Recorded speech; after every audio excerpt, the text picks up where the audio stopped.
இப்போ வாங்க கிச்சடி எப்படி செய்கிறதுன்னு பார்ப்போம்.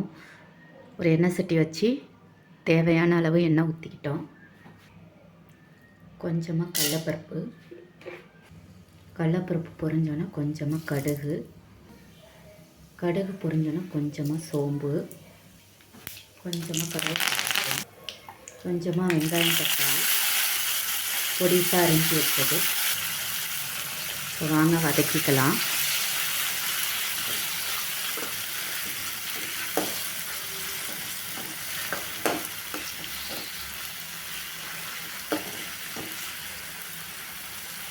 கொஞ்சமாக பட்டாணி போட்டுக்கலாம், 2 பச்சை மிளகாய் போட்டுக்கலாம், கொஞ்சம் வதக்கி விட்டுக்கலாம்.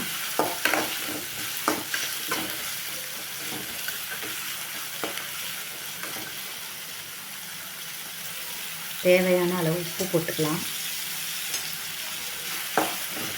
கிளறி விட்டுக்கலாம்.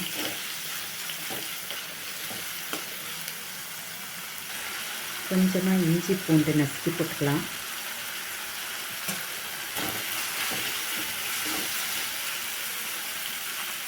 கொஞ்சமாக புதினா போட்டுக்கலாம்.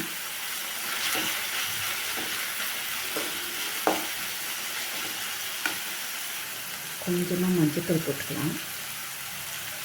இப்போது சின்ன சொம்பால் ஒரு சொம்பு தண்ணி ஊற்றிக்கலாம். இன்னும் கொஞ்சம் 1.5 சொம்பு அளவுக்கு தண்ணி ஊற்றிக்கலாம். கிளறி விட்டுக்கலாம்.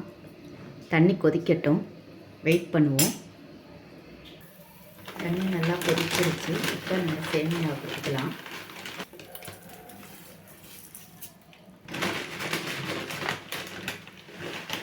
என் கையால் 2 கை போடுறேன்.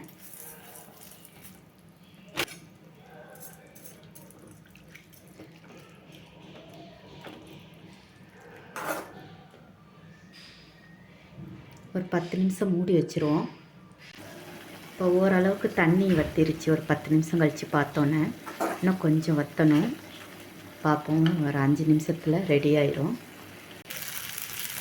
இப்போ தண்ணியெல்லாம் வற்றிருச்சு ஓரளவுக்கு. இப்போ இறக்கிடலாம். வாங்க லாஸ்ட்டாக கொத்தமல்லி தலையை தூவி விட்டுக்கலாம்.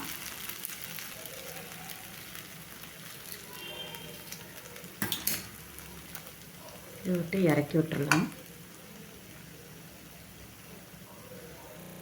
இப்போ வாங்க போண்டா போட்டு எடுத்துக்கலாம். எண்ணெய் ஊற்றி காய வச்சுக்கிட்டுருக்குறோம்.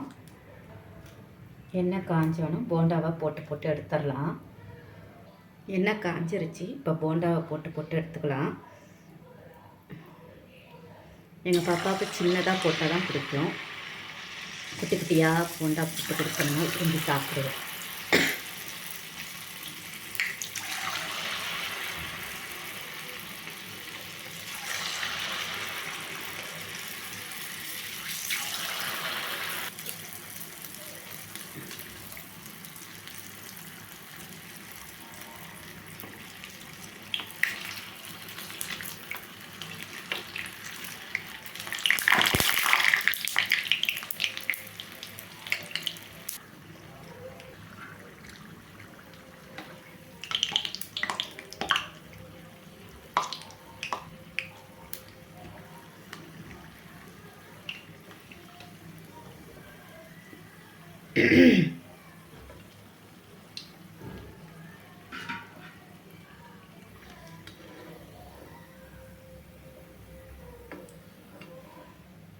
அனைவருக்கும் வணக்கம். வைகுண்ட ஏகாதசியை முன்னிட்டு எங்கள் வீட்டில் விரதம் இருப்போம், மாவிரதம் இருப்போம்.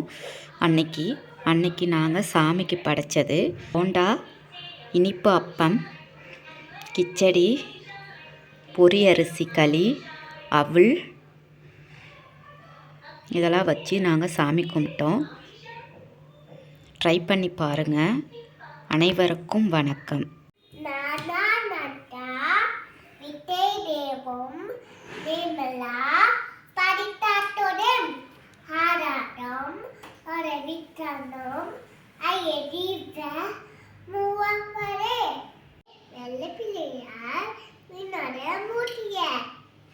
பாலும் இனி தேனும் பட்டு நான் அழுதுக்கு நான் தருவேன் தேலத்தை தந்தபுட தேலுத்தா தாத்த தாத்த தரீட தாத்த பில்லி தூளும் இது அதல்ல வள்ளல் பூடும் லாத்திடல் பெய்தல் அல்லல் பட்டும்